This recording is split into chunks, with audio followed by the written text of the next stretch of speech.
to know how does the Guru transfer the yogic knowledge or information by means of transmission? The mechanics of it? The mechanics of that. How is it done? Like a cordless microphone, you know. See, without being wired, you're able to transmit. You're quite capable. It's happening, isn't it? So how? See, of the 114 chakras that are there in the body, a chakra literally means a wheel. But what we are referring to is the junction points of the nadis or the energy pathways in the body. These pathways always meet in the form of a triangle. A wheel means a circle. Definitely triangular wheels are more jazzy, isn't it? Would it look better?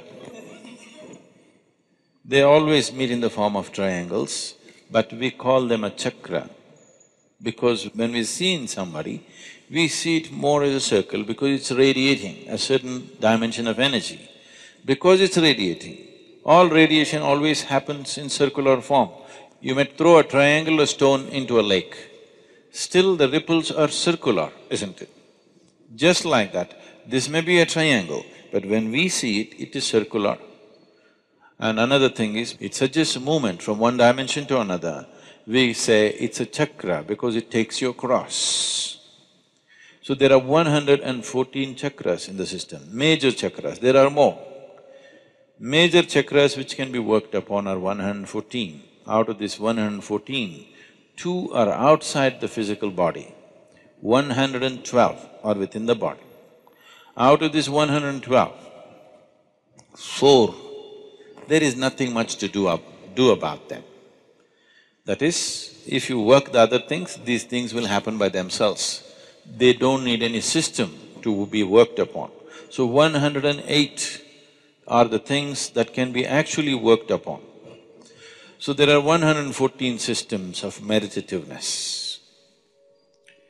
Adiyogi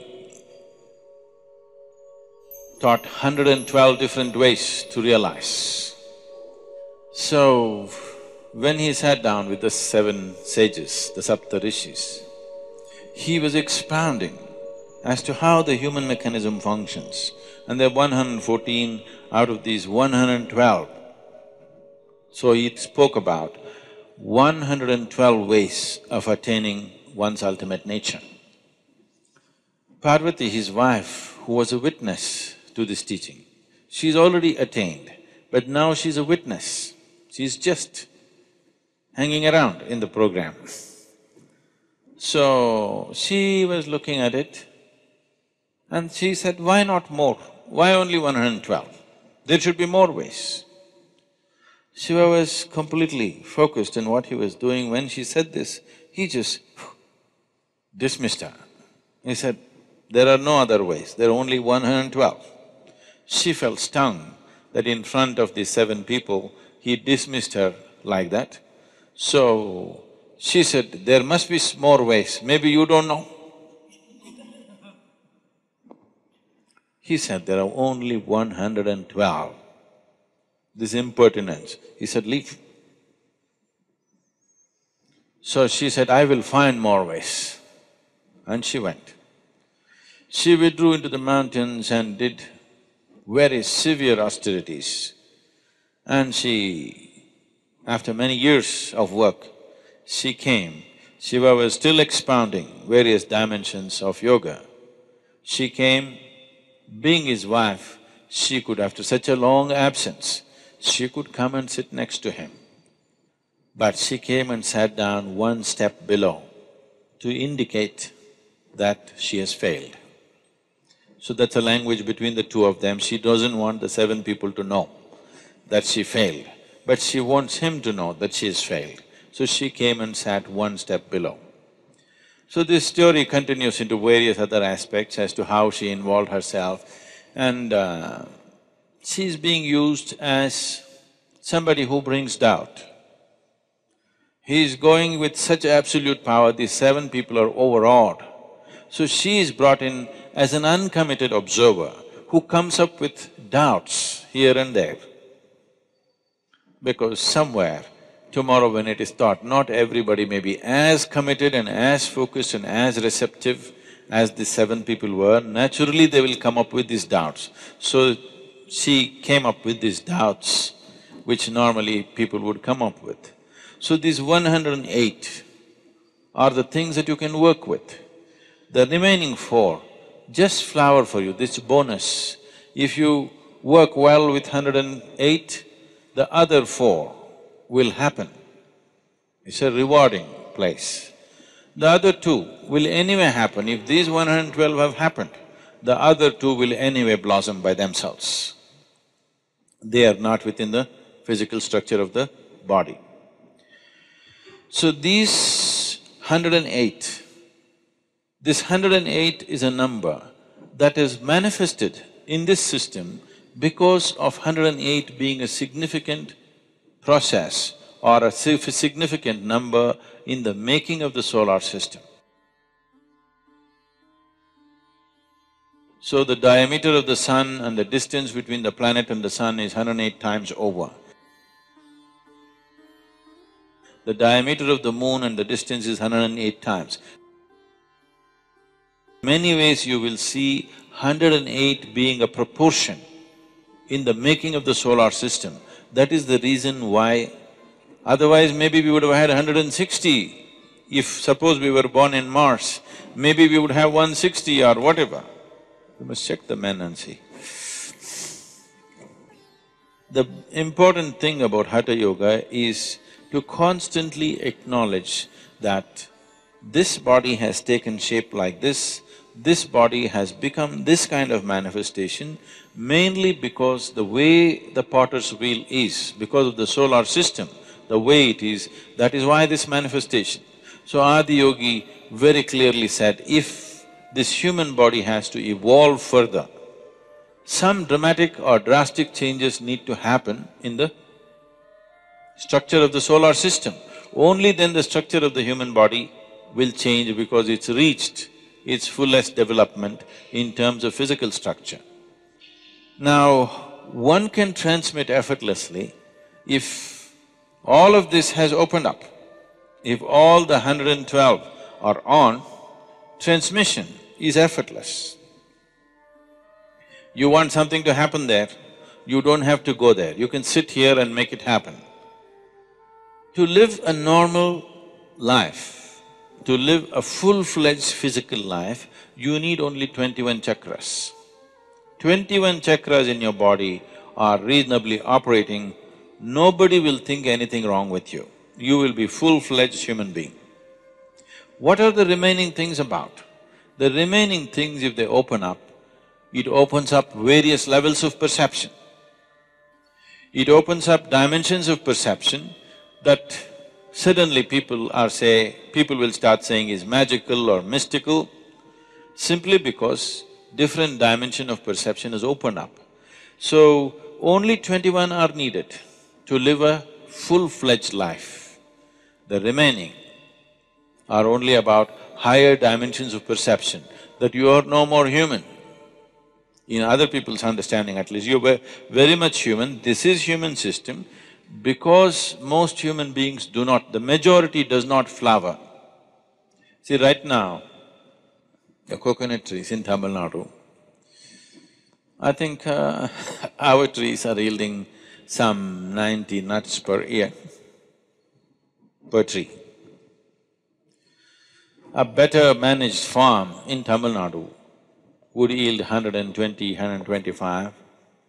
The same coconut tree in Kerala yields 45 nuts to 50 nuts. The same coconut tree in Karnataka and West Bengal yields 240 to 250 nuts. It's the farming which is different. Tamil farmers, they're trying to grow coconut trees in black cotton soil, thinking it's the most fertile soil. Black cotton soil is very fertile for paddy cultivation, cotton and other things, not good for coconut. Coconut needs to be grown where it is slightly, little bit of rubble in the soil. Here if you dig, it is like toothpaste, the soil. Now when you irrigate this land, it's very nice. Immediately coconut tree senses life and puts out its fresh roots. When it dries, the contraction is so big in the black cotton soil, you will see it all cracked up like this. So it will squeeze all the roots, all the tips of the roots will be crushed and it cannot grow. Every time it puts out, when it dries it gets hurt. Every time it puts out, when it dries it gets hurt. It needs little bit of rocky soil. You can try this. You put one little small piece of stone inside, 2 feet inside the earth, water it. After 15 days you open, everything else will be dry. Just beneath the rock, there will be little bit of dampness. So always coconut tree goes and puts its tips of its roots beneath the stones because it knows always it is wet, always that will be damp and it will be protected, it will not be crushed. The same thing with a human being. A human being will not flower to his full potential unless you create an appropriate atmosphere for him. Internal and external, but largely fortunately internal, because we are mobile, we are not like trees, we cannot stand in one place and have the same atmosphere all the time. But there are people who do this. In India, this culture is there, this is called as kshetra sannyasa. Kshetra sannyasa means we will fix a radius. Let's say here we'll fix a radius from the dhyana linga.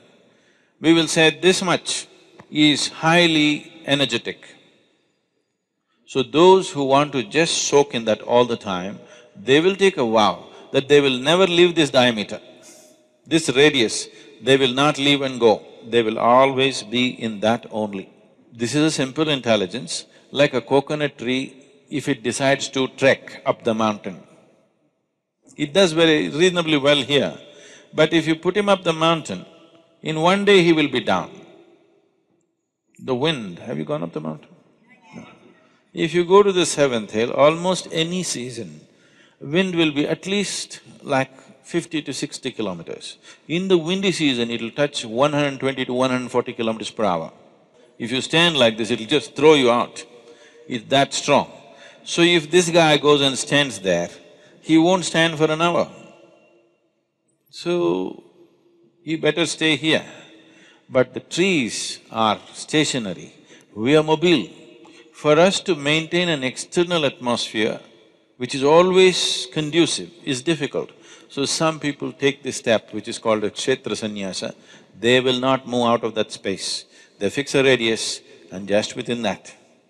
So, because you want to soak in that external atmosphere, but the internal atmosphere is the most important thing for a human being as to how he keeps his interiority, that he builds this is called a kavacha, that you build a cocoon around yourself, a protective cocoon. Wherever you go, you are in the same atmosphere as far as you are concerned. It's like you get into an airplane, it goes up 35,000 feet, definitely your body wouldn't last there. But now you're in a cocoon, a pressurized chamber. Because of that, you manage. The same thing with the submarine. You wouldn't manage that pressure in the sea, but because you protect it, you manage. So like this, you create a cocoon of energy around yourself. Wherever you go, you are not a part of it, you are in your own cubicle that you're walking with. You carry your own cubicle. You don't get into anybody's space. You carry your own little space wherever you go. Otherwise, you restrict yourself. But the important thing is that all the chakras are on means you can simply transmit anything that you wish. The problem is always of receptivity. In the past I've been saying this, I have initiated more people into meditativeness, those that I have never met and seen, than people that I sit with and conduct programs with. We've conducted programs at the most for a few million people, but we've initiated many more people. They're meditative, but many fools do not know they can meditate. When they sit, not for meditation, they don't even know that they must meditate.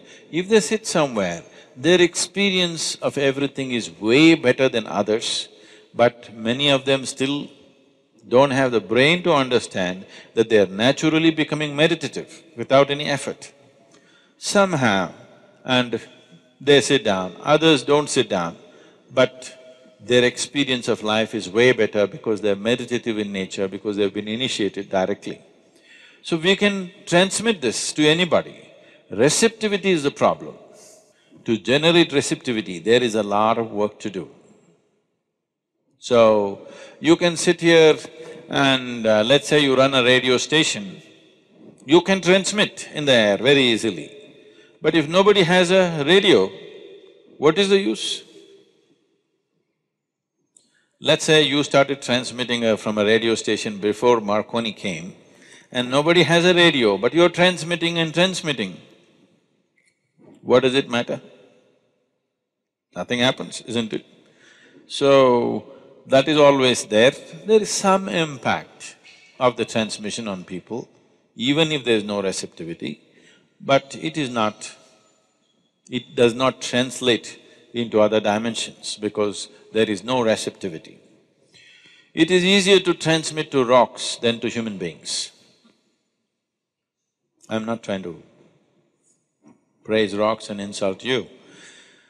But it's easier to transmit to rocks because certain type of rocks have the necessary physical integrity, but they don't have a brain. They don't think themselves out of things. See, the problem with human being is largely he has thought himself out of many natural capabilities that he already had. Aren't people thinking themselves out of their joy? Haven't they? How they were when they were children, haven't they thinking themselves out of their joy and love and natural things that they had? So, human beings are thinking themselves out. Because of that, whatever you give them, they can think themselves out. Today you teach them something, well, you have seen many of you, they come to Bhava Spandana and we blow them out. It's really a hit. Oof, everybody is hit and fantastic and dripping with ecstasy, but after 6 months they will think themselves out of it. So, not everybody knows how to use their thought in a constructive manner. Largely they're thinking themselves out of their well-being. They were quite well when they were children, they thought themselves out. So thought is not working always for human benefit. Most people do not know how to use it for their well-being. Largely people are using it to work against themselves. If you activate the energy system to its fullest possibility, transmission is natural. You don't even have to go all the way. If you activate 63, you can transmit quite powerfully. That is the symbolism of the Tamil. Tamil culture is based on 63 Nayanmars. They call them 63 sages who came, who transformed Tamil culture in a big way. They brought spirituality to everybody's life. This is… one thing is those 63 people, maybe there were more people, but for the sake of symbolism, they left those people and mentioned only 63. Any temple you go, you will see small images of 63 images. Because if you have 63 chakras going, we can say you are a sage, beginning to be, early sage. If you have 84, you have crossed many limits which normally people think are superhuman. If you reach 108, that means you are completely there. 114 or fully on means you and him will be same, no difference. If you become receptive, I don't have to come here and explain things to you, somebody need not teach you how to bend, what to do, nothing. You will know everything about human mechanism, everything, from its origin to its ultimate.